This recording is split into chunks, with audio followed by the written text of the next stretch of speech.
ಮೂಡಾದಲ್ಲಿ ನಾವು ಯಾವತ್ತೂ ಕೂಡ ಹೇಳ್ಕೊತ ಬಂದಿದ್ದೀವಿ. ಇವತ್ತು ಮುಖ್ಯಮಂತ್ರಿಗಳ ಪಾತ್ರ ಇಲ್ಲ.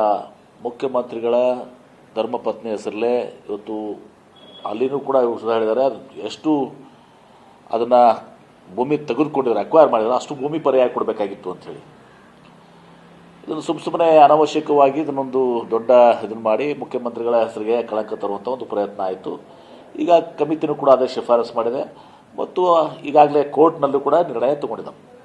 ಬರೀ ಕೇವಲ ಕಮಿಟಿ ಅಷ್ಟೇ ಅಲ್ಲ, ಕೋರ್ಟ್ನಲ್ಲಿ ಕೂಡ ಇವತ್ತು ಸಹ ನಿರ್ಣಯಗಳು ಇವತ್ತು ಸಹ CM ಅವ್ರದ್ದು, ಮುಖ್ಯಮಂತ್ರಿಗಳಾಗಲಿ ಮುಖ್ಯಮಂತ್ರಿಗಳ ಅವರ ಧರ್ಮಪತ್ನಿಯವ್ರದ್ದು ಇದರಲ್ಲಿ ಯಾವುದೂ ತಪ್ಪ ಇಲ್ಲ ಅಂತೇಳಿ ಕೋರ್ಟ್ ಕೂಡ ನಿರ್ಧಾರ ಮಾಡಿದ್ದಾರೆ. ಬಿಜೆಪಿ ಜೆಡಿಎಸ್ನವರು ಹೇಳ್ತಾ ಇರುವಂತದ್ದು, ನಾವು ಸೈಟ್ ವಾಪಸ್ ಕೊಡಿಸಬೇಕಾಯ್ತು, ಅದಕ್ಕೆ ಹೋರಾಟ ಮಾಡಿದ್ವಿ, ವಾಪಸ್ ಕೊಟ್ಟಮೇಲೆ ನಮ್ದೇನೂ ಇಲ್ಲ ಅಂತ ಇದೆ. ಅದೇ ಈಗ ಕೋರ್ಟ್ ಡಿಸಿಷನ್ ಬಂದ್ಮೇಲೆ ಈ ಥರ ಹೇಳ್ತಾ ಇದ್ದಾರೆ.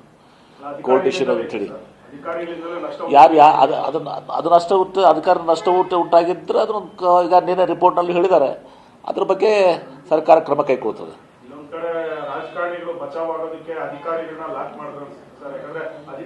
ನೋಡಿ ಕೋರ್ಟ್ ಹೇಳಿದ್ಮೇಲೆ ನೋಡಿ ನೀವು ಈ ಪ್ರಶ್ನೆ ಕೋರ್ಟ್ ಹೇಳಿದ ಮೇಲೆ ನೀವು ಕೇಳುವಂಥದ್ದಲ್ಲ.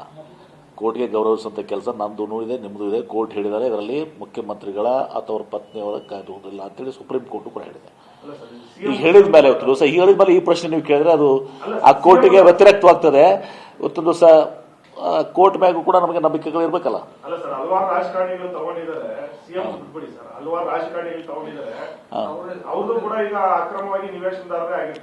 ಹೌದಿದ್ರೆ ಅದ್ರ ಮೇಲೆ ಕ್ರಮ ಆಗಬೇಕಾಗ್ತದೆ. ಕ್ರಮ ಆಗೇ ಆಗ್ತದೆ. ಅವ್ರ ಮೇಲೆ ಯಾರು ಅಕ್ರಮವಾಗಿ ತಗೊಳ್ತಾರೆ ಅದಕ್ಕೆ ಕ್ರಮ ಆಗೇಬೇಕು. ಕಾನೂನಾತ್ಮಕವಾಗಿ ಅವ್ರ ಮೇಲೆ ಕ್ರಮ ಕೈಗೊಳ್ತೀವಿ.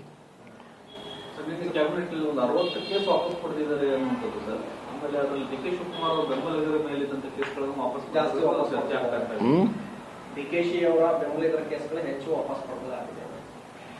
ಇನ್ಯಾವ ಸಬ್ಜೆಕ್ಟ್ ಇಲ್ಲ ಅಂತ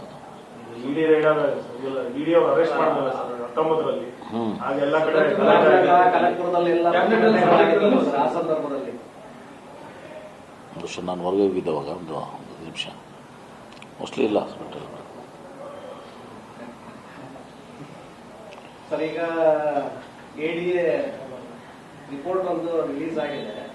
ಸೊ ಅದರಲ್ಲಿ ಹೈಯೆಸ್ಟ್ ಬಿಜೆಪಿ ನಾಯಕರ ಮೇಲೆ ಕ್ರಿಮಿನಲ್ ಕೇಸ್ಗಳಿದೆ ಅಂತೇಳಿ ಇದೆ ಸರ್. ನಿಮ್ಮ ಮೇಲೂ ಇದೆ, ಕಾಂಗ್ರೆಸ್ ಮೇಲೂ ಇದೆ, ಹೈಯೆಸ್ಟ್ ಅವ್ರ ಮೇಲೆ ಇದೆ ಅಂತ. ಯಾರ ಮೇಲೆ? ರಾಜ್ಯ ಸಚಿವರು ಮತ್ತೆ ಕೇಂದ್ರ ಸಚಿವರು ಹೈಯೆಸ್ಟ್ ಕೇಸ್ಗಳು ಬಿಜೆಪಿಯ ನಾಯಕರುಗಳ ಮೇಲಿದ್ದಾವೆ, ಮಂತ್ರಿಗಳ ಮೇಲಿದ್ದಾವೆ. ನೀವೇ ಹೇಳ್ತಾ ಇದ್ರಲ್ಲ ಈಗ. ವರದಿ ಹೇಳ್ತಾ ಇದ್ದಾರೆ. ವರದಿ ಹೇಳ್ತಾ ಇದ್ದಾರೆ. ವರದಿ ಸತ್ಯ ಇರ್ತದೆ ಮತ್ತೆ ಇದ್ದಿದ್ದು.